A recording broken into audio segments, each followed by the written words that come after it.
Universe நேயர்களுக்கு எனது அன்பான வணக்கத்தை தெரிவித்துக் கொள்கிறேன் தோழர்களே. நான் உண்மையிலேயே மனதார நன்றி சொல்கிறேன், நெஞ்சம் நெகிழ்ந்து நன்றி சொல்கிறேன். அரசியலை தாண்டி நன்றி சொல்ல வேண்டிய கடமை இருக்கிறது. நம்ம எவ்வளவு தூரம் எதிர்த்து இருக்கிறோமோ அவ்வளவு தூரம் நம்ம வாழ்த்தவும் செய்யணும், ஆதரவும் செய்யணும். நமக்குன்னு தனிப்பட்ட பகையா, தனிப்பட்ட வெறுப்பா, அப்படியெல்லாம் எதுவுமே கிடையாது. நல்லதை நல்லது என்று சொல்ல போறோம். அரசியலில் இன்னைக்கு நம்ம பேசுகிறோங்க சேனலில். எம்ஜிஆர் அவர்களோட அரசியலை பேசுகிறோம், எம்ஜிஆர் அவர்களுடைய அந்த அரசியல் பிறழ்வையும் நம்ம பேசுகிறோம். ஆனால் அரசியல் கட்சிகளில் ஒருவர் புறக்கணிக்கப்படுகிற பொழுது அதை நம்ம அதில் இருக்கக்கூடிய உண்மைத்தன்மையை பேசுகிறோம். அவ்வளவுதான் இதில் இருக்கக்கூடிய முக்கியத்துவம், வேற எதுவும் கிடையாது. ஆமாம், இப்போ இதை பேசுறதுக்கு என்ன காரணம்? விஜயை வாழ்த்த போகிறேன். என்னை விட பேசினவங்க இருப்பாங்களா? இருக்கலாம், அதில் நானும் ஒருவனாக இருப்பேன். ஆனால் கடுமையாக விமர்சித்தவர்களில் நானும் ஒருவன். அதுதான் ரொம்ப கடுமையா விஜய நானும் விமர்சனம் பண்ணேன். ஏன்? அரசியல் என்பது வேறு. அரசியல் என்பது நாம் சாப்பிடுகிற அரிசியிலிருந்து கருவேப்பிலை வரைக்கும் நாம் வாழுகிற இந்த மண் இருக்கு இல்லையா, இந்த மண்ணில் இருக்கக்கூடிய ஒவ்வொரு துகள்லையும் இருக்கு அரசியல். அரசியலை நாம் அனாவசியமாக, அரசியலை நாம் மிக அசால்ட்டாக தள்ளிவிட்டோம் என்று சொன்னால் நம்ம தலைமுறை அழிஞ்சிடும், இனமே அழிஞ்சு போயிடும். அதனால் நாம் அரசியலை உற்று நோக்கக்கூடிய அந்த காலகட்டத்திற்கு வந்திருக்கிறோம். தெரிந்தோ தெரியாமலோ இந்த 50 ஆண்டுகளாக, அதையும் இன்னும் தாண்டி சொல்ல போனால் ஜெயலலிதா அவர்களுடைய ஆட்சிக்கு பிறகு இந்த தலைமுறைகள்ல 2 தலைமுறைக்கு போன தலைமுறை வச்சுக்கோங்க, ஜெயலலிதாவோட ஆட்சி என்பது ஒரு அராஜகத்தின் உச்சம். அரசியலில் ஒரு பரஸ்பரம் நட்பு, தலைவர்களுக்குள் இருக்கக்கூடிய ஒரு நட்பு எல்லாத்தையும் அழித்து ஒழித்தது ஜெயலலிதா. அதிமுகன்னு சொல்லக்கூடாது, எம்ஜிஆர் துவங்கின கட்சி. இப்போ எடப்பாடி அவர்கள் கூட ஓபிஎஸ் பண்ணிட்டு, ஓபிஎஸ் கூட என்ன பண்ணுவாங்கன்னா ஒரு துக்க நிகழ்வு எல்லாத்துக்குமே கலந்து போயிட்டு வருவாங்க. முதலமைச்சராக இருக்கிற பொழுது, அவர்கள் ஆட்சி கட்டில் அமர்ந்திருக்கிற பொழுது. ஆனால் ஜெயலலிதா கிட்ட அப்படி கிடையாது. பெத்த அப்பன் பிள்ளைய பார்க்க முடியாது, பொண்டாட்டி புருஷனை பார்க்க முடியாது. அப்படி ஒரு கேவலமான ஒரு இதாக இருந்தது. ஆனால் அந்த நடைமுறையெல்லாம் விஜய் ஒழித்து கட்டி இருக்கிறார். அதைத்தான் நான் சொல்ல வரேன். மிகவும் சரி. அப்போ ஜெயலலிதா தானா, மற்றவங்கெல்லாம் கிடையாதா? திமுகவில் ஸ்டாலின் அடக்கம், கலைஞர் அடக்கம், எல்லாரும் அடக்கம். அது மற்ற கட்சிகள்லாம் மதிக்கவே மாட்டாங்க. அவங்கள இங்கே வர சொல்லியா, நாங்கள் எதுக்கு அங்கே போனோம்? மேட்டு மைத்தனத்தில் இருப்பாங்க. அதனால தான் அவங்களுக்கு உண்டானது. ஏன் விஜய் வாழ்த்த போகிறேன் நான்? நிலை உயரும் போது பணிவு வேணும்பாங்க. நீங்கள் பார்க்கணும் இல்லையா? நீங்கள் விமர்சனங்கள் 1000 பேசலாம். நான் சொன்னதை மனச்சாட்சியின் அடிப்படையில், மனிதநேயத்தின் அடிப்படையில், இப்போ எங்கள் சூழலில் இருந்து நீங்கள் பார்த்தீங்கன்னா தான் விஜயோட மனிதாபிமானம் தெரியும். அரசியலை நாம் விமர்சிப்போம் அப்படி வைங்க. முதலில் தான் முதலமைச்சராக பதவியேற்றுக் கொண்ட பிறகு கவர்னர் பதவியேற்று வச்சிட்டார். 9 அமைச்சர்களோடு சேர்ந்து மொத்தம் 10 பேர் பதவியேற்று வச்சுட்டு போயிட்டாங்க. நேரா சட்டமன்றத்துக்கு போறாரு விஜய். போய் உட்காந்துட்டாப்ல, ஜோசப் விஜய் போய் உட்காந்துட்டாப்ல. உட்காந்து கையெழுத்து போடுறாரு. அதில் நலத்திட்டங்கள் 200 யூனிட் எல்லாம் போட்டுட்டு, பெண்களுக்கான சிறப்பு பாதுகாப்பு படை எல்லாம் போட்டு முடிச்சுட்டு, அந்த கையெழுத்து முடிஞ்ச உடனே வண்டி அவர் வீட்டுக்கு போகவில்லை. வாழ்த்துக்கள் விஜய், வாழ்த்துக்கள். அவர் வண்டி எங்க போனது தெரியுமா? எங்களை எல்லாம் மானமுள்ள மனிதனாக, சுயமரியாதை மிக்கவனாக, எங்களை மனிதனாக இந்த பூமியில் தமிழ்நாட்டில் நடமாட விட்ட தந்தை பெரியாரின் பெரியார் திடலுக்கு போன ஜோசப் விஜய். அதுல என்ன செஞ்சார் தெரியுமா? இன்னும் கூடுதலாக ஒரு வார்த்தை, ஆசிரியர் அவர்களை போய் சந்திக்கிறார். ஆசிரியரிடம் வாழ்த்து பெறுகிறார். தமிழ்நாட்டில் மூத்த அரசியல் தலைவர், விருப்பு வெறுப்பின்றி இருக்கக்கூடிய கருத்துக்களை பதிவு செய்தவர், திராவிட இயக்கத்தின் பாணியில் அனைத்து கட்சி தலைவர்களுக்கும் பாடம் எடுக்கும் தகுதியை பெற்றவர். உண்மையிலே தகுதி இருக்கா? அவரை விட இங்கே யாரும் கிடையாது. அப்படி கூட நம்ம சொல்லலாம். வயதில், அனுபவத்தில் மூத்தவர் அவர். அவர்கிட்ட போய் வாழ்த்து வாங்குறார். பெரியார் திடல்ல ஆசிரியர்கிட்ட போய் வாழ்த்து வாங்குறார். அவரை வாழ்த்தாம நம்ம என்ன செய்ய முடியும்? 2 நாள் தாமதமாக தான் ஆகட்டுமே, எல்லாம் முடியட்டுமே. ஏன்னா அந்த பரபரப்புல நம்ம ஒரு காணொளிகள் போட வேண்டிய சூழல் இருக்கு இல்லையா? வாழ்த்துவோம், மனதார நிறைவாக வாழ்த்துவோம். பெரியார்களுக்கு போனார்.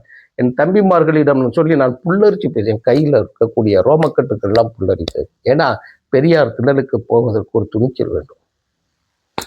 சரி, இன்னைக்கு போயிட்டு கோயிலில் இருக்கக்கூடிய அர்ச்சகர்களுக்கு உண்டான அறநிலையத்துறைக்கு ஒரு பார்ப்பனர்களை போட்டு நம்ம கண்டிக்கத்தான் போறோம். அடுத்து அது வேற. போனார் பெரியார் நினைவிடம், அவருக்கு அடக்கம் செய்யப்பட்டிருக்கக்கூடிய இடத்துக்கு போறாப்புல.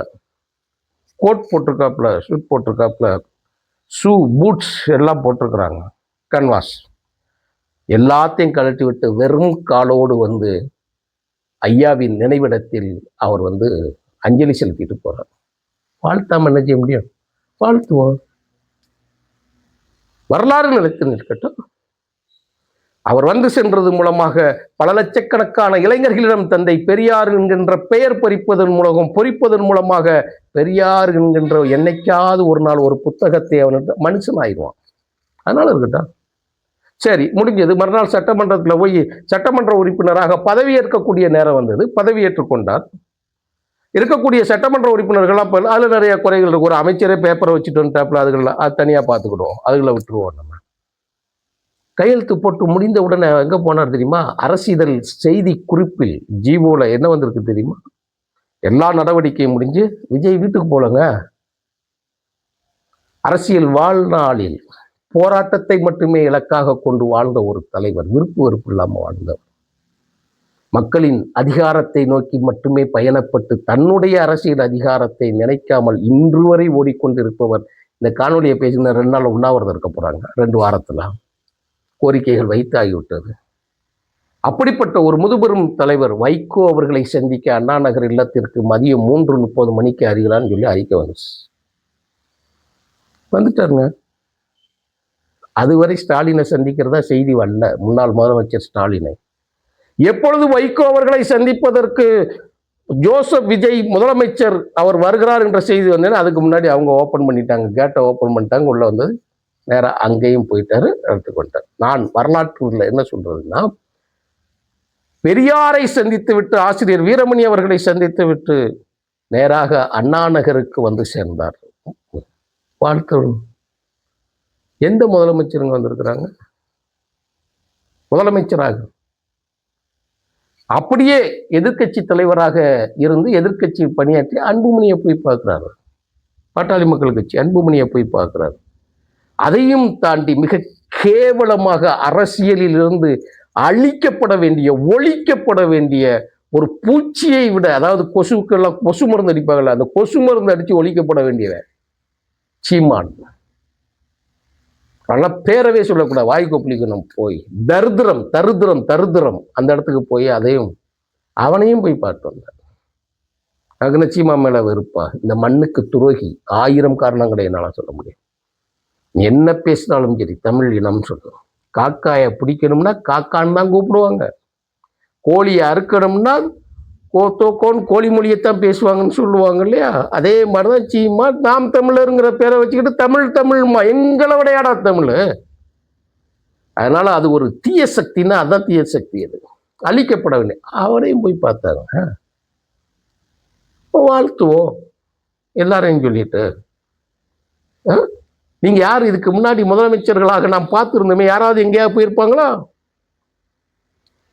96இல் ஜெயலலிதா அவர்கள் தன்னுடைய படோடபத்தின் மூலமாக ஆட்சியை இழந்த பிறகு அரண்டு போயிட்டாப்ல. மிகப்பெரிய உச்சத்தை பார்த்து சாலைகள் எல்லாம் 1 அடி 2 அடி உயரத்திற்கு பூக்கள் நிரப்பப்பட்டு அந்த பூக்கள்லேயே நடந்து போன ஜெயலலிதா தோல்வியை தருகிறோம்.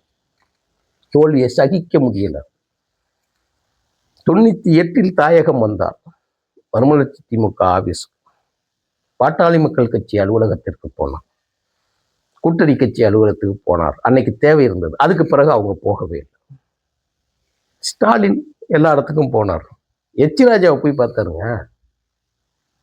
காலமெல்லாம் கேவலமாக பேசிய திமுகவையும் அந்த குடும்பத்தையும் முதலமைச்சரையும் கேவலமா பேசின எச் ராஜாவை போய் பார்த்தார். பாண்டே அப்பா இறந்துட்டாரு, கேவலமா அங்கெல்லாம் போய் பார்த்தாங்க. சொல்லிக்கிட்டே போகலாம். எஸ்வி சேகர், ஐயோ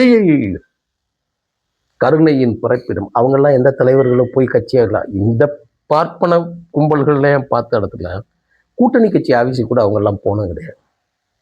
விஜய் வந்தார், பார்த்தார்.